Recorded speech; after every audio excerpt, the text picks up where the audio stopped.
কল্পনা করুন একটি বিশাল জনমানবহীন উপত্যকা, যেখানে বাতাসের শব্দ ছাড়া আর কিছুই শোনা যায় না। কিন্তু মাটির দিকে তাকালে আপনার গায়ের লোম দাঁড়িয়ে যাবে, কারণ সেই উপত্যকার ধুলোবালির সাথে মিশে আছে হাজার হাজার মানুষের হাড় গোড়। হাজার হাজার মানুষ যারা মৃত্যুকে ফাঁকি দেওয়ার জন্য ঘর ছেড়ে পালিয়েছিল। তারা ভেবেছিল তারা বেঁচে গেছে, তারা নিরাপদ। কিন্তু মহাকাশ থেকে একটি মাত্র শব্দ নেমে এলো, একটি মাত্র হুকুম, তোমরা মরে যাও। আর সাথে সাথে হাজার হাজার প্রাণ মুহূর্তের মধ্যে নিথর হয়ে মাটিতে লুটিয়ে পড়ল। কিন্তু এটাই শেষ নয়, কারণ আল্লাহ রাব্বুল আলামিন এই হাজার হাজার মৃত মানুষকে আবার জীবিত করে এক অলৌকিক ইতিহাস সৃষ্টি করতে যাচ্ছিলেন, যা আজ আমি আপনাদের শোনাতে এবং দেখাতে চলেছি। পবিত্র কুরআনের সূরা বাকারার পাতায় এমন সব ঘটনার উল্লেখ রয়েছে যা মানুষের চিন্তা শক্তিকেও হার মানিয়ে দেয়। আমরা আজ ইতিহাসের সেই ধুলোমাখা পথ ধরে হাজার হাজার বছর পেছনে চলে যাব। বনি ইসরায়েলের যুগে এক সমৃদ্ধ জনপদ, যেখানে মানুষ সুখে শান্তিতে বসবাস করত। তাদের ঘর বাড়ি ছিল, পরিবার ছিল, ছিল সুন্দর একটি জীবন যাপন। কিন্তু আল্লাহর পরীক্ষা যখন আসে, তখন তা ঠেকানোর ক্ষমতা কারও থাকে না। হঠাৎ করেই সেই জনপদে এক মহামারী দেখা দিল। কোনো বর্ণনা এসেছে সেটা ছিল প্লেগ রোগ, আবার কেউ বলেছেন অন্য কোনো সংক্রামক ব্যাধি রোগ। মৃত্যুর দূত যেন প্রতিটি ঘরের দরজায় কড়া নাড়তে শুরু করল। আজ এই ঘর থেকে কান্নার আওয়াজ আসে, তো কাল পাশের ঘর থেকে। মানুষ আতঙ্কিত হয়ে গেল। ভয়, এক তীব্র ভয় তাদের গ্রাস করে ফেলল। মৃত্যুর ভয় মানুষকে কতটা অসহায় করে দেয় তা সেই জনপদের মানুষদের দেখলেই বোঝা যেত। তারা ভাবতে শুরু করল, আমরা যদি এই এলাকা ছেড়ে পালিয়ে যাই, তবে হয়তো আমরা বেঁচে যাব। এই রোগের হাত থেকে এবং এই মৃত্যুর হাত থেকে আমরা রক্ষা পাব। শয়তান তাদের মনে কুমন্ত্রণা দিল। তাকদীর বা ভাগ্যের উপর বিশ্বাস রাখার বদলে তারা মৃত্যুর ভয়ে এলাকা ছাড়ার সিদ্ধান্ত নিল। একজন দুজন নয়, 10 বা 20 জন নয়, তাফসিরের কিতাবগুলোতে এসেছে তাদের সংখ্যা ছিল হাজার হাজার। কেউ কেউ বলেছেন 10,000, আবার কেউ বলেছেন 30,000-এরও বেশি মানুষ। ভাবুন একবার, একটি পুরো শহর খালি হয়ে যাচ্ছে, রাস্তাঘাট লোকে লোকারণ্য, কিন্তু কারো মুখে কোনো হাসি নেই, আছে শুধু বাঁচার আকুতি। তারা তাদের বাড়িঘর, তাদের স্মৃতি, তাদের সব কিছু ফেলে শুধু জানটা বাঁচানোর জন্য দলে দলে শহর ছেড়ে বেরিয়ে পড়ল। তাদের উদ্দেশ্য ছিল একটাই, এমন কোনো জায়গায় যাওয়া যেখানে এই মহামারী নেই, যেখানে মৃত্যু তাদের ছুঁতে পারবে না। তারা আল্লাহর ফয়সালাকে এড়িয়ে নিজেদের বুদ্ধিতে বাঁচতে চেয়েছিল। চলতে চলতে তারা এসে পৌঁছালো এক বিশাল উন্মুক্ত প্রান্তে, একটি প্রশস্ত উপত্যকা, জনবসতি থেকে অনেক দূরে, খোলামেলা বাতাস। এখানে এসে তারা স্বস্তির নিঃশ্বাস ফেলল। তারা একে অপরকে বলতে লাগলো, আমরা বেঁচে গেছি, এখানে সেই রোগ নেই, এখানে মৃত্যু আমাদের নাগাল পাবে না। তাদের মনে তখন এক ধরনের অহংকার জন্ম নিল, যেন তারা মৃত্যুকে হারিয়ে দিয়েছে। তারা তাঁবু ফেলল, বিশ্রাম নিতে শুরু করল। চারদিকে হাজার হাজার মানুষের কোলাহল, প্রাণের স্পন্দন। তারা ভাবছিল তাদের এই পালানোর কৌশল সফল হয়েছে, কিন্তু তারা ভুলে গিয়েছিল এক মহাসত্য, জীবন এবং মৃত্যু কেবল আল্লাহর রাব্বুল আলামিনের হাতে। তিনি যদি কাউকে মৃত্যু দিতে চান, তবে পৃথিবীর কোনো দুর্গ, কোনো পাহাড় বা কোনো জনমানবহীন প্রান্তর তাকে রক্ষা করতে পারে না। আর আল্লাহ যদি কাউকে বাঁচাতে চান, তবে আগুনের কুণ্ডলীর মাঝেও তিনি তাকে বাঁচিয়ে রাখতে পারেন। আল্লাহ সুবহানাহু ওয়া তাআলা তাদের এই পলায়ন এবং তাকদীরের ওপর তাদের এই অবিশ্বাসকে লক্ষ্য করলেন। তিনি চাইলেন পুরো পৃথিবীকে এবং কিয়ামত পর্যন্ত আসা সব মানুষকে একটা শিক্ষা দিতে। তিনি চাইলেন এটা দেখাতে যে মৃত্যু থেকে পালানোর কোনো পথ নেই। ঠিক সেই মুহূর্তে যখন তারা নিশ্চিন্তে বিশ্রাম নিচ্ছিল, যখন তারা ভাবছিল বিপদ কেটে গেছে, ঠিক তখনই আসমান থেকে কোনো বজ্রপাত হলো না, কোনো আগুন বর্ষিত হলো না। আল্লাহ রাব্বুল আলামিন মাত্র একটি শব্দ উচ্চারণ করলেন, তোমরা সবাই মরে যাও। মাত্র একটি হুকুম, আর সাথে সাথে সেই কোলাহলপূর্ণ উপত্যকা নিস্তব্ধ হয়ে গেল। কেউ চিৎকার করার সময় পেল না, কেউ কারো দিকে তাকানোর সুযোগ পেল না। যে যেখানে ছিল, যে অবস্থায় ছিল, ঠিক সেই অবস্থাতেই তাদের রূহ বা আত্মা শরীর থেকে বেরিয়ে গেল। হাজার হাজার মানুষ চোখের পলকে লাশে পরিণত হলো।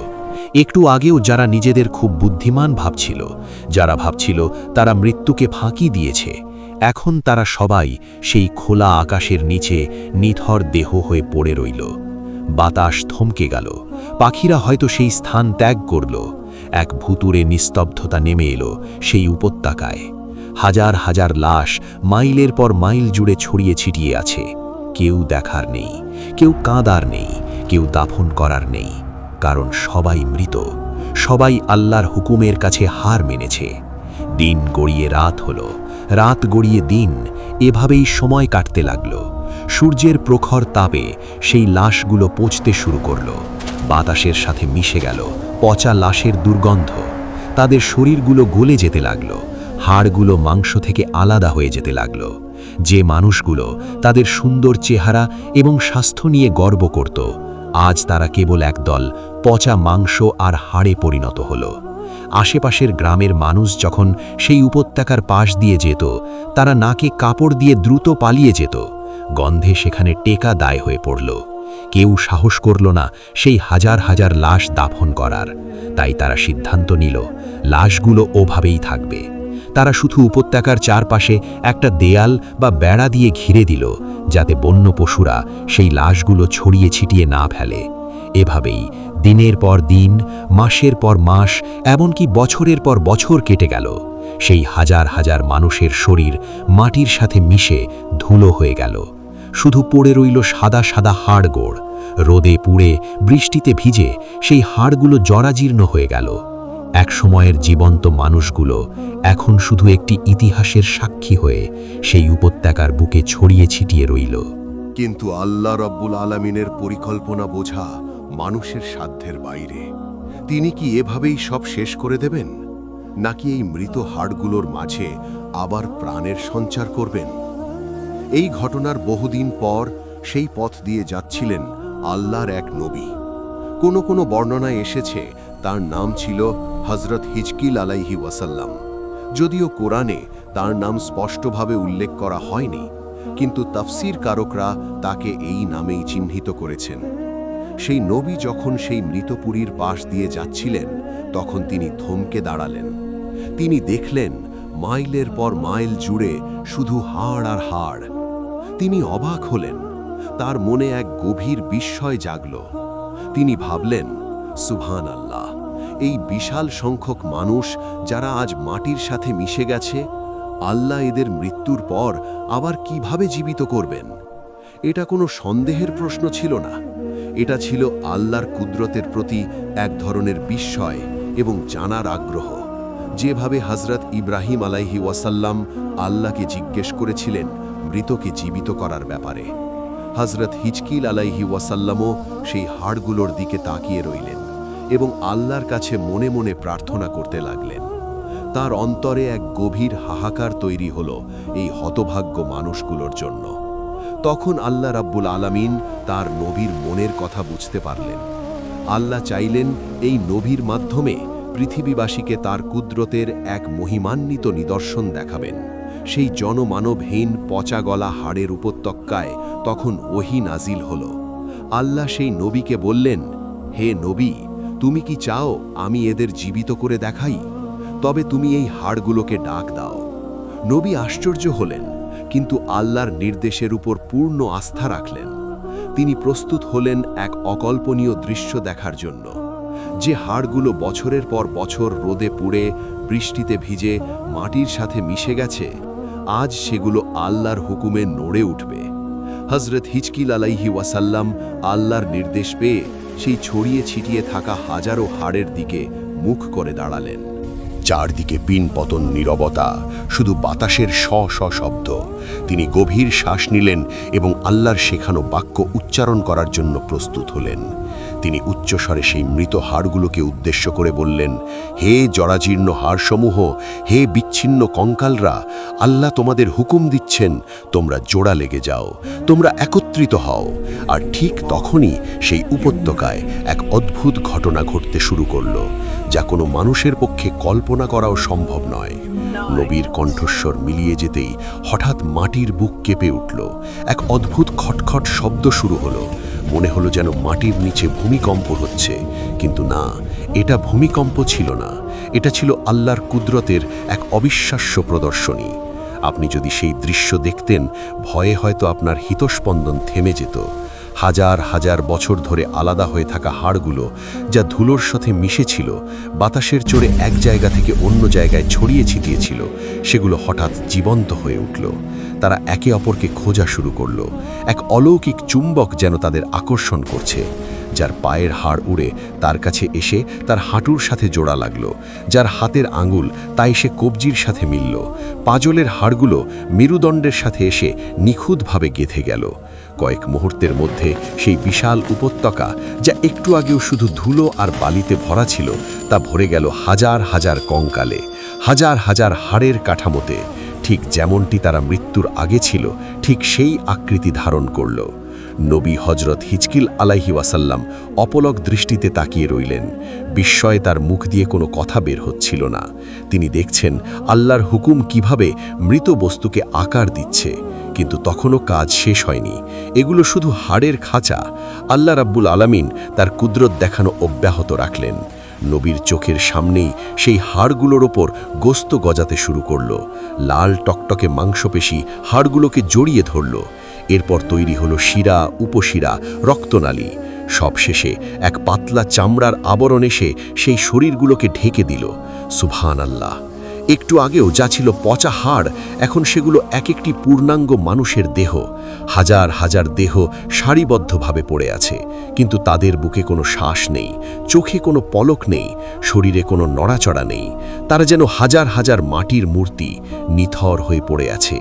দেহ তৈরি হয়েছে, কিন্তু প্রাণ বা রূহ তখনও আসেনি। সেই গভীর নিস্তব্ধতার মধ্যে আল্লাহ রব্বুল আলামিন আবার তার নবীকে সম্বোধন করলেন। ওহী নাজিল হলো, হে নবী, তুমি তো দেখলে আমি কিভাবে দেহ তৈরি করলাম। এবার তুমি আত্মাদের ডাক দাও। তুমি বলো, হে পবিত্র আত্মাসমূহ, তোমরা তোমাদের পালনকর্তার হুকুমে যার যার শরীরে প্রবেশ করো। নবী বুক ভরে শ্বাস নিলেন। তার ঈমান এবং বিশ্বাস তখন পাহাড়ের মতো অটল।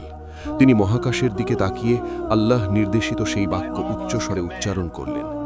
তিনি ডাক দিলেন সেই হাজার হাজার বিদেহী আত্মাকে, যারা বহু বছর আগে এই দেহগুলো ছেড়ে চলে গিয়েছিল।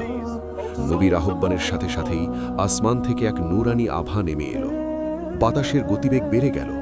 অদৃশ্য রূহগুলো আল্লাহর হুকুমে যার যার দেহের দিকে ছুটে এলো। আর ঠিক তখনই সেই অবিশ্বাস্য মুহূর্তটি এলো। প্রথমে একটি আঙুল নড়ে উঠল, তারপর চোখের পাতা কেঁপে উঠল। বুকের ভিতর হৃৎপিণ্ডটা ধকধক করে বিট করতে শুরু করল। ফুসফুস বাতাস টেনে নিল। হাজার হাজার বছর পর তাদের শরীরে আবার উষ্ণ রক্ত প্রবাহিত হতে শুরু করল। একজন, দুইজন, 10 জন নয়, হাজার হাজার মানুষ, যারা বহু যুগ আগে মরে পচে গলে গিয়েছিল, তারা সবাই একসাথে চোখের পলকে উঠে বসল। তারা এমনভাবে তাকালো যেন তারা মাত্রই ঘুম থেকে উঠেছে। তাদের চোখে মুখে কোনো ভয় ছিল না, ছিল এক অদ্ভুত বিস্ময়। তারা নিজেদের হাত পায়ের দিকে তাকাচ্ছে, একে অপরের মুখের দিকে তাকাচ্ছে। তারা বিশ্বাস করতে পারছে না যে তারা আবার ফিরে এসেছে। দাঁড়িয়ে গেল পুরো এক জনসমুদ্র। তাদের গায়ে সেই পুরনো জরাজীর্ণ কাপড়গুলোই ছিল, যা পরে তারা মারা গিয়েছিল, কিন্তু তাদের শরীর ছিল একদম তাজা এবং জীবন্ত। উঠে দাঁড়িয়েই তারা সমস্বরে একটি বাক্য উচ্চারণ করল। তাদের কারোরই জানা ছিল না যে অপরজন কি বলবে, কিন্তু আল্লাহর কুদরতে সবার মুখ দিয়ে একসাথে বের হলো আল্লাহর প্রশংসা। তারা আকাশ বাতাস কাঁপিয়ে চিৎকার করে বলল, সুবহানাল্লাহ, সুবহানাকা লা ইলাহা ইল্লা আন্ত, অর্থাৎ আল্লাহ পবিত্র। হে আল্লাহ, তুমি পবিত্র, তুমি ছাড়া আর কোনো ইলাহ নেই। পুরো উপত্যকা তাদের সেই গগনবিদারী আওয়াজে প্রকম্পিত হয়ে উঠল। হাজার হাজার কণ্ঠে আল্লাহর তাওহীদের ঘোষণা এক অকল্পনীয় পরিবেশ তৈরি করল। হযরত হিজকিল আলাইহিসসালাম এই দৃশ্য দেখে আল্লাহর শুকরিয়ায় সিজদায় লুটিয়ে পড়লেন। তিনি নিজের চোখে দেখলেন, ইন্নাল্লাহা আলা কুল্লি শাইইন কাদির, নিশ্চয়ই আল্লাহ সবকিছুর উপর ক্ষমতাবান। সেই গগনবিদারী ধ্বনি যখন থামল, তখন উপত্যকায় নেমে এলো এক গভীর প্রশান্তি। হাজার হাজার মানুষ যারা মৃত্যুর স্বাদ গ্রহণ করেছিল, তারা এখন একে অপরের দিকে তাকিয়ে চোখের পানি ফেলছে। তারা বুঝতে পারল তাদের পালানোটা কতটা বোকামি ছিল। তারা বুঝতে পারল যে আল্লাহর হুকুম ছাড়া গাছের একটা পাতাও নড়ে না। আর মৃত্যু তো অনেক বড় ব্যাপার। তারা অনুতপ্ত হল এবং মনে প্রাণে বিশ্বাস করল যে জীবন ও মৃত্যুর মালিক একমাত্র আল্লাহ। তারপর এই বিশাল কাফেলা তাদের সেই পুরনো শহরের দিকে রওনা দিল। ভাবুন তো সেই দৃশ্যটা, যেই শহর একদিন জনশূন্য হয়ে গিয়েছিল, আজ সেই শহরের রাস্তায় ধুলো উড়িয়ে হাজার হাজার মানুষ ফিরে আসছে। শহরের যেসব মানুষ রয়ে গিয়েছিল অথবা যারা পরে সেখানে বসতি গড়েছিল, তারা এই দৃশ্য দেখে ভয়ে এবং বিস্ময়ে বাকরুদ্ধ হয়ে গেল। তাদের মনে হলো যেন কিয়ামত শুরু হয়ে গেছে, কবর থেকে মানুষ উঠে আসছে। কিন্তু যখন তারা কাছে এলো, একে অপরকে চিনতে পারল। সন্তান তার বাবাকে চিনল, স্ত্রী তার স্বামীকে চিনল, ভাই তার ভাইকে বুকে জড়িয়ে ধরল। কান্নার রোলে আকাশ বাতাস ভারী হয়ে উঠল। তবে তাফসিরের কিতাবগুলোতে, বিশেষ করে তাফসিরে ইবনে কাসিরে, হযরত আব্দুল্লাহ ইবনে আব্বাস রাদিয়াল্লাহু তাআলা আনহু থেকে একটা চমকপ্রদ তথ্য এসেছে। এই যে হাজার হাজার মানুষ যারা মৃত্যুর পর আবার জীবন পেল, তারা কিন্তু একদম আগের মতো স্বাভাবিক ছিল না। আল্লাহ রাব্বুল আলামিন তাদের পুনরুজ্জীবিত করলেন ঠিকই, কিন্তু তাদের গায়ে একটা বিশেষ চিহ্ন রেখে দিলেন। বর্ণনায় এসেছে তাদের চেহারা কিছুটা ফ্যাকাশে হয়ে গিয়েছিল এবং তাদের গায়ের রং বা অবয়বে এমন একটা ছাপ ছিল যা দেখলেই মানুষ বুঝতে পারত এরাই সেই লোক যারা মারা গিয়েছিল এবং আল্লাহ এদের আবার জীবিত করেছেন। তারা বহুদিন বেঁচে ছিল, স্বাভাবিক মানুষের মতোই তারা খাওয়া দাওয়া করেছে, সংসার করেছে, ইবাদত করেছে, কিন্তু আজীবন তারা এই মৃত্যুঞ্জয়ীর তকমা বা চিহ্ন বহন করে বেরিয়েছে। অবশেষে যখন তাদের নির্ধারিত হায়াত শেষ হলো, তখন তারা আবার স্বাভাবিক মৃত্যুবরণ করল এবং তাদের নিজেদের বিছানায় শুয়েই শেষ নিঃশ্বাস ত্যাগ করল। এখন প্রশ্ন হলো, আল্লাহ কেন এই অসাধ্য সাধন করলেন? কেন তিনি হাজার বছর আগের সেই পচা হাড়গুলোকে আবার জোড়া লাগিয়ে জীবিত করলেন? শুধুই কি অলৌকিক ক্ষমতা দেখানোর জন্য? না, এর পেছনে রয়েছে আমার এবং আপনার জন্য এক বিশাল শিক্ষা, যা কিয়ামত পর্যন্ত প্রত্যেকটা মানুষের জন্য প্রযোজ্য। এই ঘটনার মাধ্যমে আল্লাহ সুবহানাহু ওয়া তাআলা মানবজাতিকে দুইটি মহাসত্য জানিয়ে দিলেন। প্রথমত, তাকদীর বা ভাগ্যের উপর বিশ্বাস। সেই মানুষগুলো ভেবেছিল তারা এলাকা ছেড়ে পালালে মৃত্যুকে ফাঁকি দিতে পারবে। তারা ভেবেছিল তাদের কৌশল আল্লাহর ফায়সালাকে বদলে দেবে। কিন্তু আল্লাহ তাদের মৃত্যু দিয়ে প্রমাণ করে দিলেন যে তোমরা যেখানেই থাকো না কেন, মৃত্যু তোমাদের নাগাল পাবেই। এমনকি তোমরা সুউঁচু দুর্গের ভেতরে অবস্থান করলেও। মৃত্যুর ভয়ে জিহাদ বা দায়িত্ব থেকে পালানো কিংবা মহামারী থেকে বাঁচার জন্য আল্লাহর ওপর ভরসা না করে পালানো কোনোটাই মুমিনের কাজ নয়। বাঁচানোর মালিক আল্লাহ, তেমনি মারার মালিকও আল্লাহ। আর দ্বিতীয় শিক্ষাটি হল পুনরুত্থান বা পরকাল। অনেক মানুষ প্রশ্ন করে, আমি যখন মরে পচে গলে মাটি হয়ে যাব, তখন আল্লাহ আমাকে আবার কিভাবে জীবিত করবেন? বানী ইসরায়েলের এই ঘটনাটি সেই প্রশ্নের চাক্ষুষ জবাব। আল্লাহ দেখিয়ে দিলেন, যিনি প্রথমবার কোনো কিছু ছাড়াই মানুষ সৃষ্টি করতে পারেন, তার জন্য পচা হাড় আর ধুলবালি থেকে মানুষকে দ্বিতীয়বার সৃষ্টি করাটাও সাধ্যের মধ্যে। আজকের এই ভিডিওটি শেষ করার আগে নিজের বুকের উপর হাত রেখে একবার ভাবুন, আমরা কি মাঝে মাঝে সেই বানী ইসরায়েলের মতো আচরণ করি নাকি? আমরাও দুনিয়ার সামান্য বিপদ দেখে রিজিকের ভয় পেয়ে আল্লাহকে ভুলে অন্যায় পথে পা বাড়াই নাকি? কিন্তু আমরা ভুলে যাই, আমাদের সব পরিকল্পনা ব্যর্থ হয়ে যেতে পারে আল্লাহর একটা মাত্র হুকুমে। তাই আসুন, মৃত্যু থেকে পালানোর চেষ্টা না করে মৃত্যুর পরবর্তী জীবনের জন্য প্রস্তুতি নিই। কারণ সেই উপত্যকার হাজার হাজার মানুষকে আল্লাহ দ্বিতীয়বার সুযোগ দিয়েছিলেন, কিন্তু আমাকে এবং আপনাকে হয়তো দ্বিতীয় কোনো সুযোগ দেওয়া হবে না। একবার চোখ বন্ধ হলে আর ফিরে আসার কোনো পথ নেই। আল্লাহ আমাদের সবাইকে সঠিক বুঝ দান করুন এবং ঈমানের সাথে মৃত্যু নসিব করুন। আমিন।